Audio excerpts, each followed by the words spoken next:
Hello, today's Wheelbarrow Series class is growing true lilies in Kentucky. So what are true lilies? Many plants that we grow go by the name lily, such as daylily, peace lily, and a lot of other lilies out there, but only those with botanical name lilium are true lilies. So if you've got a plant and its common name has lily in it, go look up the botanical name and make sure that it begins with lilium. If it begins with lilium, then it is a true lily. True lilies grow from bulbs made of fleshy, overlapping scales with no protective coating, like you see in the picture here. They don't look like tulip bulbs or onion bulbs or anything like that because they're not a bulb in the sense that they are. These are scaled bulbs. Lilies have been in history throughout many millennia, but between 80 and 100 species are native to the northern hemisphere of Asia, Europe, and North America. There are no native species to the southern hemisphere, so this is a completely northern hemisphere plant. In Greek mythology, the lily was the flower of Hera, the Zeus's wife, and supposedly formed from the milk of her breast. In Roman mythology, Venus, goddess of beauty, was jealous of the lily's beauty and caused a pistil to grow from its center. Now we know that that's just a myth because without the pistil, then the plant wouldn't be able to produce flowers because it wouldn't have a female part. But anyway, the lily was considered sacred in the Minoan civilization, and you can see printed images of the date to 1580 BC in Crete. And you can see the picture here is an ancient mosaic picture of lilies in the field there with the person in the picture. The lily is mentioned in the Bible in the Old and New Testament and is the symbol of purity and chastity. It's also associated with the Virgin Mary, which is where we get the Madonna lily, which you can see in the picture there. That lily grows just fine here. It will bloom in midsummer, like most of the other lilies will.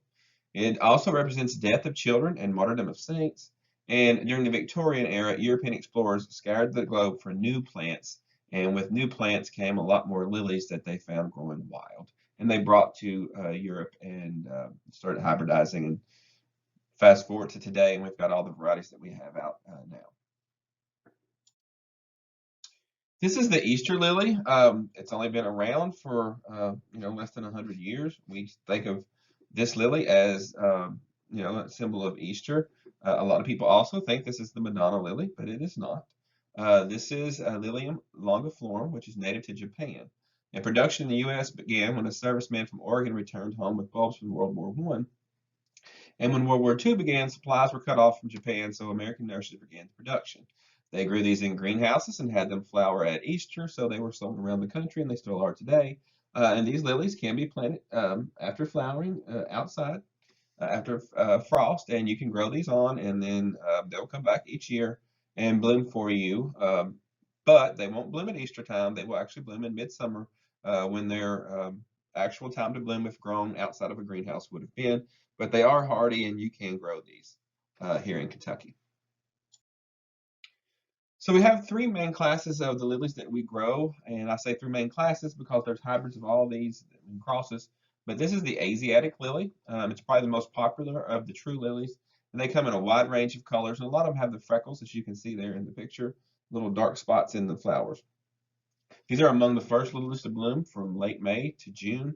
They're the earliest. They're very durable, and they come in a range of heights. They're usually a little shorter than the other lilies, anywhere from 2 to 5 feet. A lot of times 2 to 3 feet is probably the maximum. A lot of the varieties that are sold readily around in our parts of the United States. These do multiply quickly. They bloom profusely for a short time. And the only real drawback to these, and it depends on whether you like the lily fragrance or not, that they don't have much fragrance, whereas some of the other lilies really do. But some people, or a lot of people, don't like the fragrance. I personally love the fragrance. So I'm looking for lilies with fragrance, but a lot of people don't like it. Here we have Oriental lilies. These are the more flamboyant of the lilies.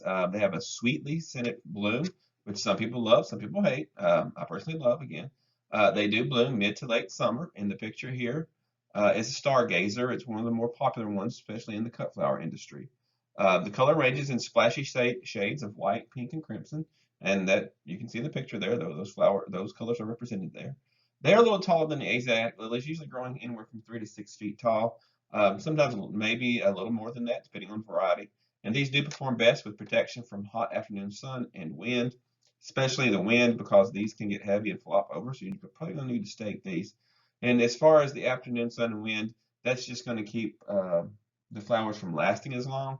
So if you can give them a little protection from that late afternoon heat and drying winds, these flowers will last a little longer for you. Now you can also do these just like you would as cut flowers, and you can pinch those little anthers out of the middle of the flower there to keep them from being pollinated, just like you would if they were a cut flower in the house. And that'll make them last a little longer even outside. And when I say the anthers, those are the little brown oblong objects there in the middle of the flower, which is the pollen on those. If you pinch those out, the flower will last a little longer. Next, we have the trumpet lilies. These bloom about the same time as the oriental lilies, but they do have spotless fused petals, as you can see there. They are actually in a trumpet shape. The flowers do resemble that, just that. It's easy to see that. They are highly fragrant. They do face outward flowers, and they're available in a lot of different colors than the other ones, but usually only in white and yellow. But now hybridization has taken place because they have crossed with Oriental and Asiatics, and they have an array of colors now. They grow about 4 to 8 feet tall, and they should be staked because they do get very heavy with those large trumpet-shaped flowers. So staking is a good idea because they will blow over and even break off the actual plant at the base if they're not giving some support, because these do have very large flowers and they do have several flowers on each stalk. This is just a picture showing some of the different varieties and types that are out there. Again, I showed you the three main types that are crossed and hybridized and sowed in the nursery industry. There's a lot of other species out there, and you can see in this we've got there are an array of different flower shapes, sizes. There's doubles, there's tiger lilies, you can see there in the orange with the spots. The Madonna lilies, they represented as an earlier picture. The smaller one in the top right are Turk's caps, which they can take a little more shade than the other varieties, but these are all probably closer to some of the species that were found growing wild throughout the years whenever people were collecting new plants. But all these are great plants, and even the giant one there on the left, there you can see that the flowers on or the leaves on that one's even a world arrangement there. But it's a lot of different variety out there. You can find all these on the market if you'd like to find something different. These are out there. Um, they all are worthy of growing in your garden. Just remember, some of these will need staking, especially those larger types. Lilies prefer an organic, well-drained soil that is slightly acidic, anywhere from 6.5 to 6.8. Most of our native pHs in central Kentucky are going to be in that range. If not, we always like to do a soil test, and we'll know what the pH is, and we can either raise that or lower that to meet their needs, depending on the flower beds. But generally, our native pH is close to that. They can be planted in fall or spring, but definitely the fall planting is going to give you a better product the following year than a spring planting would. Spring planted's fine; they will come up and they'll grow a little bit, and they'll may or may not flower. Uh, all of them may or may not flower the first year. If the bulb's large, it's probably going to. But I think the fall ones just do better. They get rooted in and they grow better come the fall and spring, whereas those planted in the spring, they grow really quickly and they don't get rooted in quite as well. And it's almost like you lose a season by planting in the spring instead of the fall. You can choose sites with full sun or very light shade. And again, the Turk's caps are some of the species that can actually take a little bit of shade or part sun. So if you've got that, if you don't have maybe a full sunny area, pick some of these other varieties that can actually take a little more shade. When planting lilies, you want to dig the hole about 3 times as deep as the bulb is tall. I think sometimes we don't plant our lilies quite tall enough and they tend to flop. So at least 3 times as deep as the bulb is tall will help give you a little more support at the base of that plant. Um, you maybe can put a little bone meal in the hole if you've got low calcium in your soils, but around here in central Kentucky, that's very rare because of our limestone. Usually we have very high calcium. So if you've got the bone meal there and you want to go ahead and use it, go for it. It's not going to hurt a thing, but likely probably not going to need it. If you have heavy clay soils, plant them a little less deep. Again, you don't want, these do not like wet areas. They will rot quite easily. Also, if you've got heavy clay soils, go ahead and mend that soil and loosen that up, and that'll help it drain. Add some compost or something like that to loosen it up. And also, again, do not plant these in a wet site because they do not like to be wet because they will rot, again, especially in the wintertime. After the ground freezes, you can apply mulch to reduce heaving. Do not apply mulch before the ground gets pretty cold because they may break dormancy a little quicker than they should. Also, it just is a good practice to let that soil get all the way chilled and then cover it and that way that mulch can keep that soil moderated where it won't fluctuate from freezing and thawing as much, which again will cause some heaving. Um, Also, as far as planting, it's best to plant these in groups of 3 or more. Like a lot of our plants, they look so much better in a larger group. And 3 to 5, 7 odd numbers also look better visually in the landscape. So keep that in mind when planting your bulbs. Plant them in groups at least of 3. These are a few planning tools. We joked about some of these in the actual in-person class because the majority of the people in the class didn't really like any of these, me included. I usually just plant my bulbs with an actual shovel and dig a hole, plant several bulbs in it, and cover it back up. But if you like a bulb planter, you want to plant them individually, these are some options out there. You have the little, the first one there on the left is a smaller one that you actually get down to your knees and you push that in the ground and you pull out a core of soil, put a bulb in, plop it back in. The problem with that one is usually it's not deep enough for most of our bulbs, so it's not a great option. The next one over is kind of like a post hole digger, but it's a smaller version. You just dig a little hole out that way. In the middle, there's one and a little auger that goes on a drill. You need to be careful with that one, especially if you have hard clay, dry soils.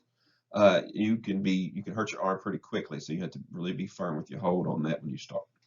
And then on the right is another little bulb planter. You stick it in, you pull the handle up, it closes over the soil and you can pull the core up. Works great in loose soil, not so much in hard soils that we have in our area. So these are just a few out there on the market. Most of us are just going to use a regular old shovel.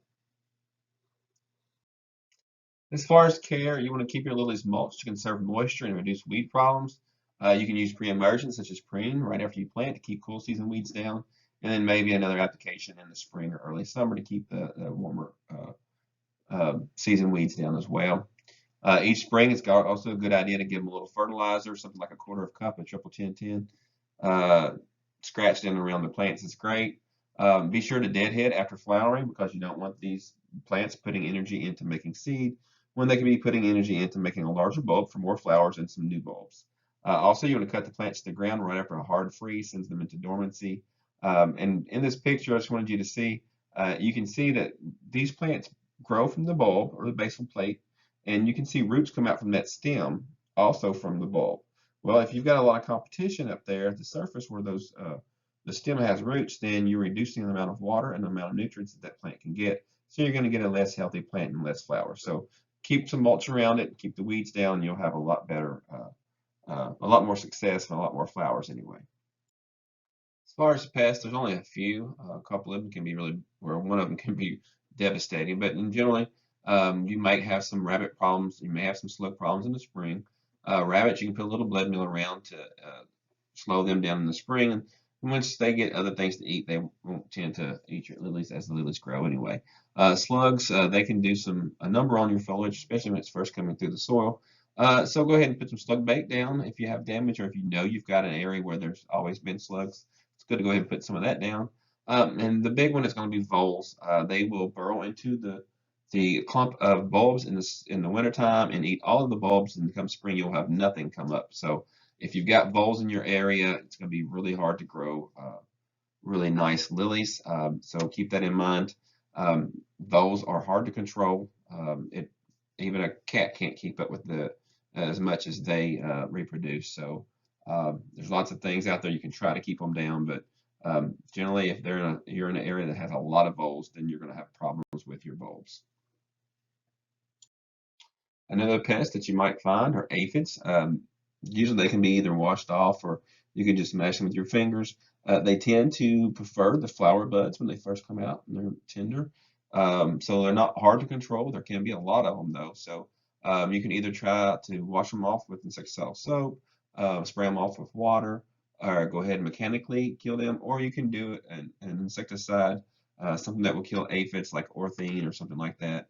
You can use a systemic or a contact, it's up to you. But again, they tend to go for the buds, and they're usually easy to spot because most of the time the aphids that are on your lilies are going to be either yellow or light green. They're really easy to spot. Boitritis blight is another problem that can keep you from getting flowers. It's a reddish brown lesions, as you can see there on that bud. That's usually going to happen in mainly wet or humid weather, and also in areas where you didn't get your bed cleaned up, and a lot of this stuff can overwinter and then sporulate and cause you problems. Botrytis blight gets on a lot of plants. It's not just lilies, but it seems to really go after buds, the flower buds. It happens on peonies and some other flowers as well. So some ways to stop that is make sure you have good sanitation, all the old debris out of the garden. Do not overhead water. You want to water early in the morning if they need watering. In our area, a lot of times we don't have to even water lilies. You want to give them good spacing to get good airflow. And then if you know you've had a problem for a couple of years with these diseases, go ahead and start doing a spray, especially when you're first starting to see flower buds of Mancozeb or Daconil, and there's some other products out there that would help you as well. These two are actually protectants, and you can just target that fungicide on those flower buds because that's the real part of the plant you're wanting to protect from this botrytis blight. So as far as dividing and propagating, it's hard to do these in pictures. So after 3 to 5 years, you may need to divide these just to get some of those smaller bulbs away from the larger bulbs. And also that's good you can propagate with those as well. Also there are ways to propagate these with the little scales. So instead of trying to do that in pictures here, I have uploaded a few links to some YouTube videos. They're not my YouTube videos, so the information in them is still good, but it just gives you an idea of what you might need to do to go ahead and dig these up. And you can divide them out by size and replant your bulbs. And also, if you want to try your hand at some propagating other than using the little bulbules that grow on the actual bulbs, you can do that with trying to do scale. If there's an expensive type of lily you want to really increase, you can do them that way. Just know that it takes several years to get a blooming size plant. So if you have any questions about growing true lilies in Kentucky, you can always give me a call here at the Washington County Cooperative Extension Office at 859-336-7741. Happy gardening.